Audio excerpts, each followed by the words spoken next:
And I feel like people like you and I almost want to use the word community in place of brand. Welcome to the Audience Converter Podcast, the podcast for converting your audience from strangers to loyal fans. We dive deep and discuss how entrepreneurs, consultants, and coaches can level up their business to help more people in the world. Now here's your host, the creator of the Audience Conversion Method, Kimberly Weitkamp. Are you a community leader who's looking to really build your community through the power of email? It's the first chance you have to get in front of the right people, and you should make the most of it. So many community leaders take the template approach, and you've lost your community before they've even found you. How about crafting the perfect welcome series instead? You can grab my guide, Crafting the Perfect Welcome Series, at theaudienceconverter.com/giveaway. Discover the tips and tactics I use to help my clients get up to an 80% open rate. When people open those first few emails, they're more likely to continue opening your messages, engaging, and buying from you. Build your community the right way with a welcome series that converts. Grab your copy at theaudienceconverter.com/giveaway. Welcome back, community leaders and entrepreneurs, to another exciting episode of the Audience Converter Podcast. I'm Kimberly Weitkamp, your host, conversion copywriter, and marketing strategist. And today we are talking all about communities. I am so excited. I've got Adam Schaeuble here. He is a full-time podcaster, podcasting business coach, and the host of the top-ranked podcast, Podcasting Business School. His goal is to teach his students how they can love their show like a hobby, but build it like a business. This is currently his second community. He started as a PhD, the previously heavy dude, and inspired his hometown to join him on his journey to lose weight healthily, and they lost 35,000 pounds in 5 years. And he's still building that community, and he's building this podcasting community as well. And we're talking about how you can build community and start that engagement. Of course, he's also got an awesome voice, and you're going to want to listen in if you're struggling with building your community at all. We're going to be debunking some myths like, oh my gosh, I need 10,000 people before I can make any money, and also just talking about what it really takes to build a quality community around your message. So Adam, thank you so much for being here, and welcome to the show. Kimberly, I'm so excited to be here. I'm pumped up that we met a couple of weekends ago, and I am ready to bring the fire to your audience. So I just hope that your community is ready for this. Absolutely. You know, I'm a huge fan, right, of building community, of building a business around a community, of understanding the power of community. And, you know, as I said, right, you're on your second community and building such a great and huge movement. So I just want to know, you know, how did you get started doing this? Like, what brought you to, now you're a full-time podcaster, but you started, of course, on your journey before in the weight loss community. You know, what kind of brought you to using podcasting as a way to build this community, and how did you grow it from there? Well, that's a great question. It's something I love to talk about because a lot of people use the word brand, and I feel like people like you and I almost want to use the word community in place of brand. And so my brand or community building experience really started when I launched my gym as I was on my weight loss journey that you kind of alluded to earlier, where I lost 100 pounds. I ended up helping a whole bunch of people in my hometown lose weight. We lost 35,000 pounds in 5 years.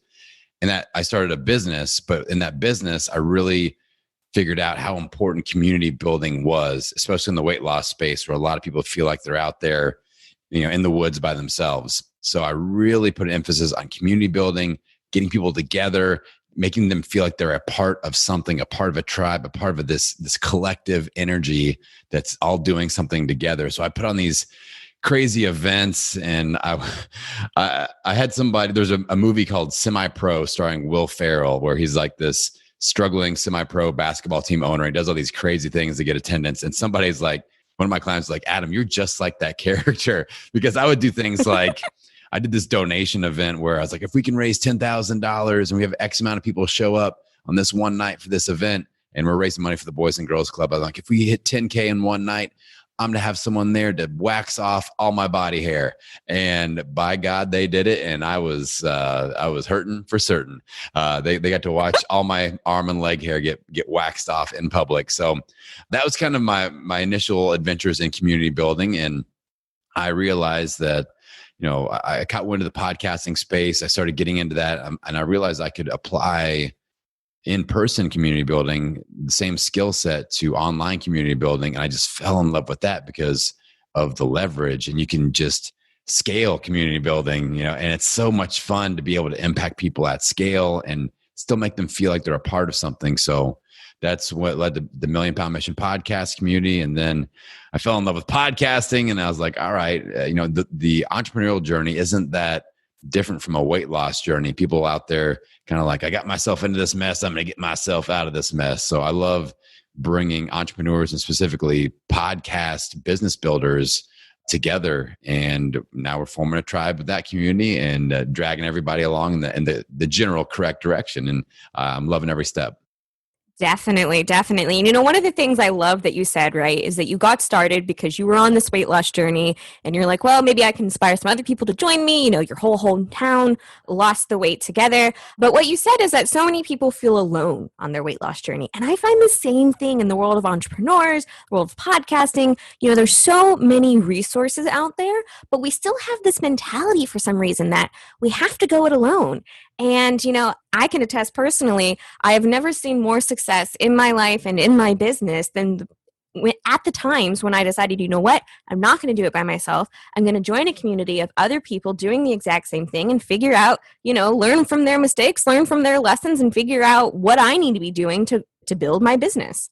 Yeah, you're exactly right, Kimberly. And I think a lot of it comes down to ego. Like we feel like, well, I've got some experience in this area. I should be able to figure this out. I don't have to pay anybody. I don't need that, pretend like I need someone else's help. And once we get over that, it's like rocket fuel. It's like, all right, that barrier is gone. Now your business is going to take off, your weight loss journey, your health can take off. Just kind of getting rid of that ego factor and get out of our head a little bit and just kind of get into the game and get focused on what we should actually be focusing on. Right. And, that idea of focusing on what we should be focusing on, because there's so many different paths or shiny objects we could be chasing. But at the end of the day, we're here to do what it is that we're best at, right? Yeah, exactly. And what we're, that value that we're meant to bring to the world. And that's why I love community building so much, because I'm an energy giver. And I deal, whether they're entrepreneurs or people on their health journey, I look people in the eye and I say, listen, I know that you're walking a tough road right now. The good news is you can borrow some of my energy until you build up your own momentum. You've got my knowledge, my experience to lean on. I'm going to put a community around you that's walking that path together. So that tends to lighten their load a little bit and mentally take some pressure off. And again, that's just that power of creating that special collective environment of a community. Definitely. When we, oftentimes in the world of marketing especially, we kind of get lost in the numbers. And I like what you were talking about, how, you're talking to people one-on-one. Yes, you're building a community, you're building a group, but there's also that power in having those one-on-one conversations. And oftentimes, I've switched the way I talk about marketing for a lot of things, such as, so many people focus on, I need leads. And when you use that term, so many people forget that leads are people and that, leads means an actual individual person with their own individual problems. So I've started saying, audience members, and building your audience and building your community or building your readers for your email list, because they're each individual people. And what makes a community is not only that you're, bringing in the right people and growing a group around a specific idea, but that you're also having those one-to-one interactions. Yeah. And I love using the phrase initiate engagement too. Like you mentioned, like I'm building brands one conversation at a time sometimes. And I don't mind that at all, because I'd rather have 100 super fans than 10 million people that mildly care, that open up one newsletter a year, like that's, I'd rather have that tribe of people that's really, really into what I have to say and what I have to teach. And so like things like, when somebody follows me on Instagram, they get a personalized voice message from me. That's how I initiate engagement to facilitate and be like, listen, I'm going to show up for you. If you show up for me, you're going to get a lot out of this little relationship that we just kicked off here on Instagram. And I let them know that I'm not a bot. I'm a real person. I'm here to connect. I'm here to communicate. I'm here to teach. And I'm willing to take the time to get to know you if you're willing to, to take the time to invest in what I have to say. So little things like that aren't scalable, people get lost, in the lead terminology, but also in the scaling thing. Like I need to do everything at scale and I have to have robots performing all my tasks and especially in marketing and like chat bots and all this stuff. And I'm like, there's a time and place for that maybe, but like, I feel like there's so much value. If you really want to stand out, be a real person and do non-scalable things. And that's going to get you a long way. Absolutely. I love what you talked about with not scaling and scaling, right? There is a time and place for some of those things, but especially when you're first getting started, even after you've become an established business, you're still one single person. And I'd rather talk and work with and buy from a person who's real than somebody who seems untouchable. And, one of the things you mentioned is that, when people follow you on Instagram, so Instagram is one of the places you're building a community and they get that personalized message, but you use the phrase initiate engagement. And so many times people use the word engagement and it's like it's passive. It's like you're going to do all of this stuff and then hope that somebody is going to engage with you. But you're talking about initiating engagement. Can you tell me a little bit more about that and that mentality? Yes. And Kimberly, I love this topic because it's kind of like my swift kick to the rear side of many entrepreneurs because they sit back and like, I'm not getting any engagement. I'm like, well, how are you engaging? How are you initiating engagement? Well, I put out a podcast episode every week. I post on Facebook Monday, Wednesday, Friday. And to me, I'm like, that's content. That's not you initiating engagement.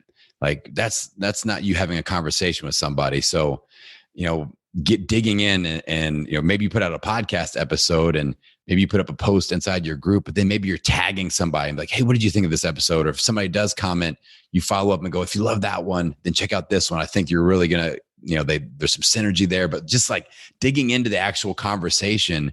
And so with me, it's all about, that Instagram follow. And so many people on Instagram are used to following their favorite influencers and they will message them and they know like, they probably won't even read this.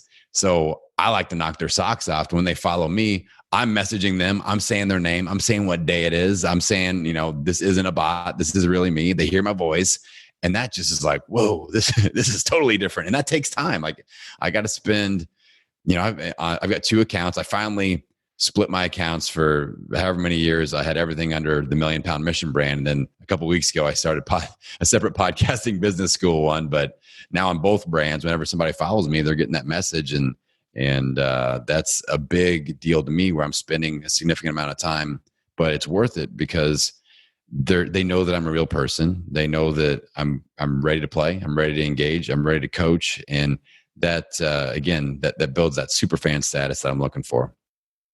For sure. The super fan status, I like that you keep using that because it used to be, I think it was you needed 1,000 true fans, right? But then that kind of built the expectation for a lot of people that until you reach that threshold, which especially when you're starting from zero seems so far away, that you can't expect to build a successful business or you must have at least that. And now you're talking about super fans. Those are the people who really know you, the people who really trust you, the people who, don't even need to be asked about, hey, I've got this great thing going on. If you know of anyone who would benefit from it, please share, because they're going to do it on their own because they know the value that you bring. They know the type of information and the type of value and the type of content that you bring to these types of things. So they're happy, right? To be like, oh my gosh, this is this amazing thing. I have to go tell my friends about it. So those super fans, those people who, you built that relationship, and it all comes back to that one word, right? Building the relationship. Relationships are key. Yes. And a relationship's a two-way street. It's not me yelling into a microphone and you listening. That's a part of the conversation. But when you talk community building, one of my favorite calls to action, especially with podcasters, I go, when are you giving your community a chance to be a community? And that usually leads to a lot of blank stares and dead air because they're not. When do your community members get to talk to each other? When do they get to ask you questions? Are you providing those opportunities? If not, that's a great place to start with community building, actually giving them an opportunity to feel like a community. So I call my podcasting business school my pod pals. I've named them. So I get my pod pals together, and when I do a free community, this is another really just a terrible process that podcasters do. They're like, I've got a free community. I've got a Facebook group. I'm like, kill me. And you probably only post when you have something to promote, like having a Facebook group is a component of a good free community, but I believe it should be so much more. So I get my pod pals together. When they sign up for my free community, we've got regular podcaster networking sessions, meetups. We're doing show swaps, show promo swaps, social media call outs. I do a challenge week where we have a specific topic and we like going live every day, things like that. I mean, I run it like a high dollar paid membership. And when I tell people this, like, dude, you could be charging for that, or you could be, you should be charging, or why, this is a lot of work for free. And I'm like, but this builds a legion of super fans, and they will become like your high ticket priced offer people that they'll be your high ticket clients. So instead of charging them $9 a month to be in your membership, they'll buy your $6,000 thing that you offer down the road because you've built all that trust and you've over delivered for free. They freaking love you and your stuff. So when you have those bigger offers out there, they're all freaking over it. And to me, that's so much more worth it than, like I said, they don't have to worry about having 100,000 people on my email list. I can have 500 or 1,000 or 10,000 and really do well because I've got this legion of super fans that are in my really highly niche down and targeted community. So does that make sense, Kimberly? Absolutely, it does. It makes so much sense because it's one of those things where, we have to kind of stand out because so many people out in the world now, especially with the changes that have recently come, there's so many people in the online world. There's so many different people that someone can choose to follow. So when you make yourself real, when you give that value and give that value and give that value and show that you actually care about their success, they're more interested in investing with you to get past that next success level because they've already seen that, you know what you're doing, you know what you're talking about, and you're invested in their success. So they want to kind of return that trust that you've already given them.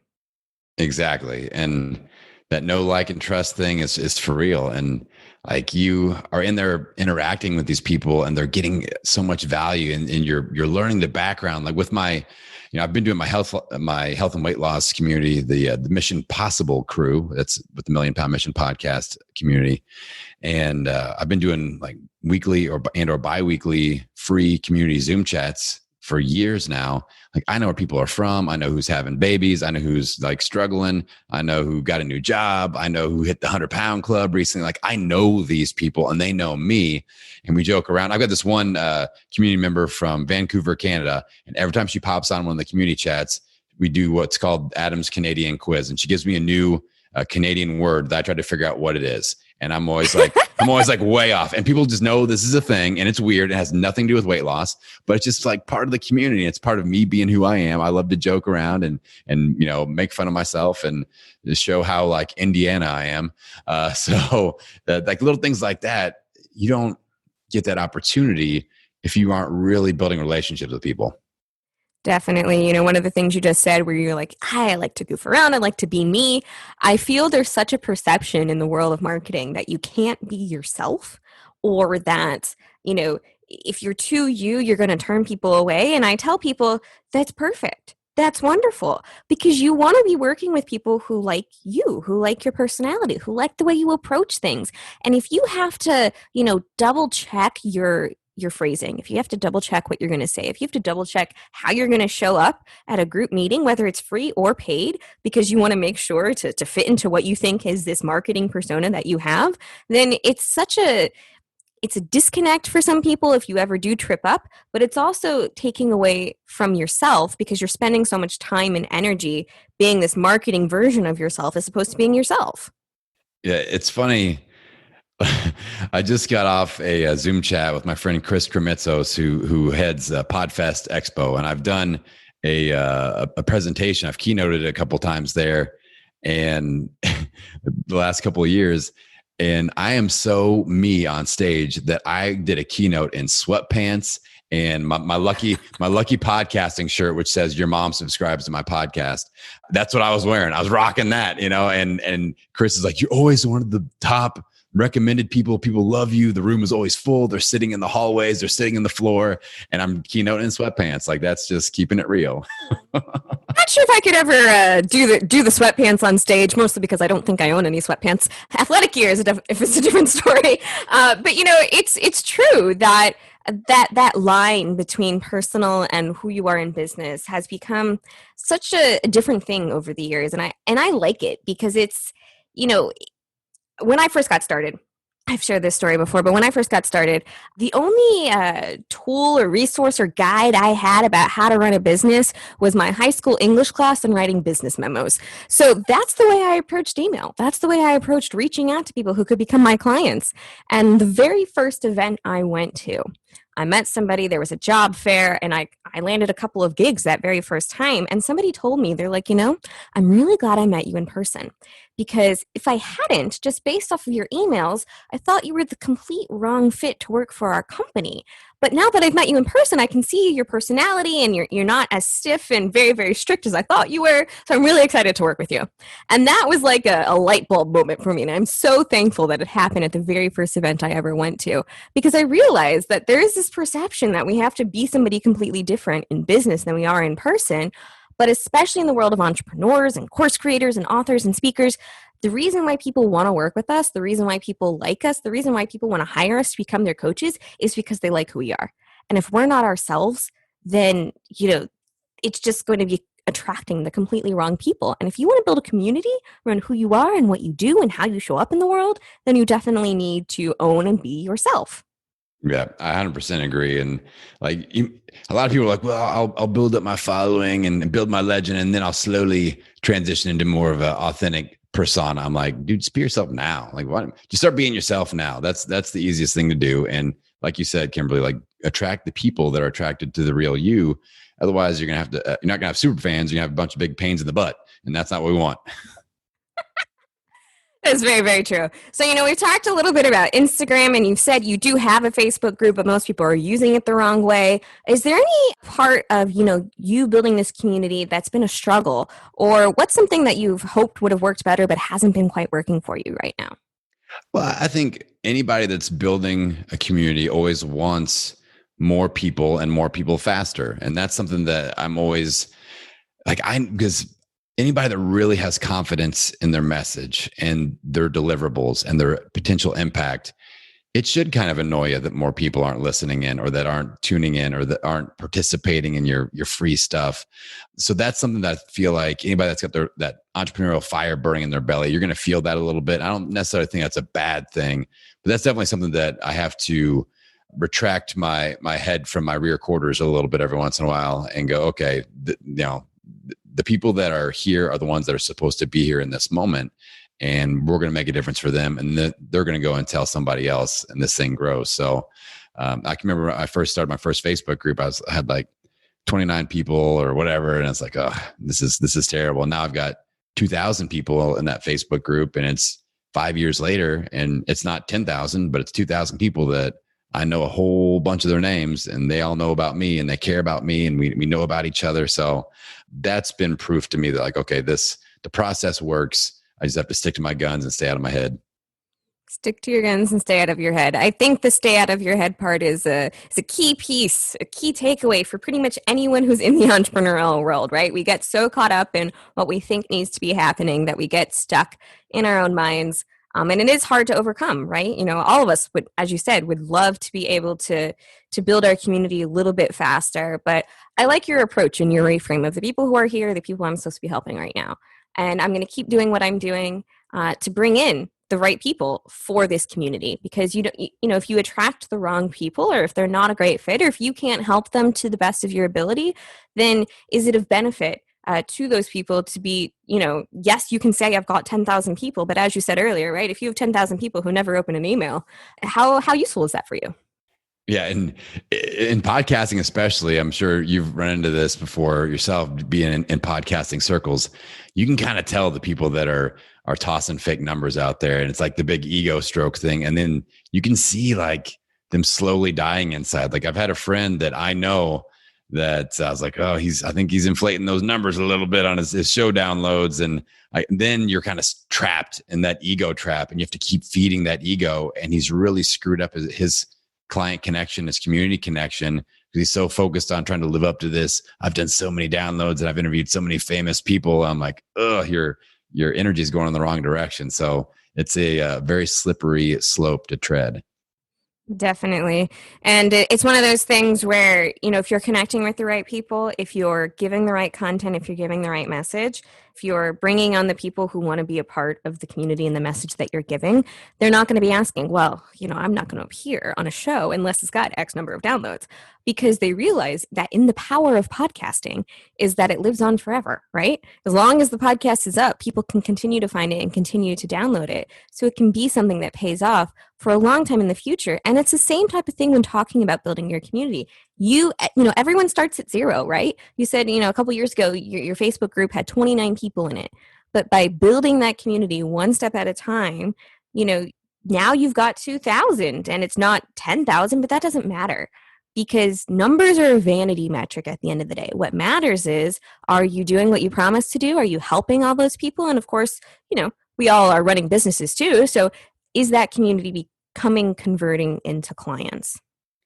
Yeah. And that's like the next step that a lot of people forget to take as well. Like if they're trying to monetize their podcast, build a business around it, and if you got a bunch of downloads and you aren't doing anything with it, like you got that community going, okay, now, how do we get some dollars per download, as I like to say. And that's where, if you're building a really tight knit, highly niche community, I talked about this a little bit when we met.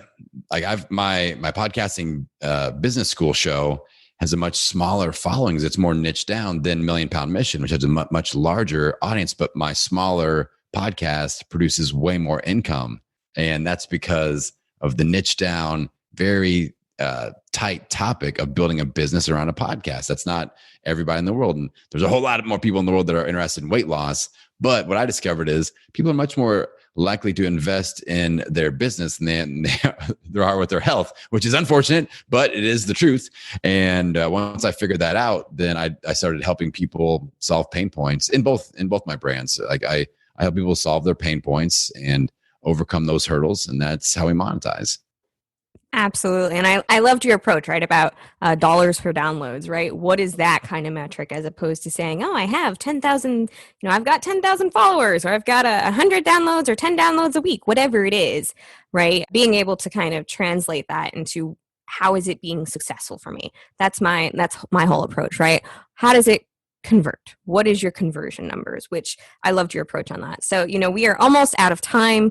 What would you say is your number one takeaway? If people get nothing else from listening to this episode, what is that next action step they need to take? All right. I've got a very simple and effective action step. I feel like when people are building community, they have all these bells and whistles. So like for my free communities, there's, Zoom meetup chats, there are hot seat sessions, there's challenge week, there's the Facebook group, there are resources, recommended reading, recommended podcast episodes.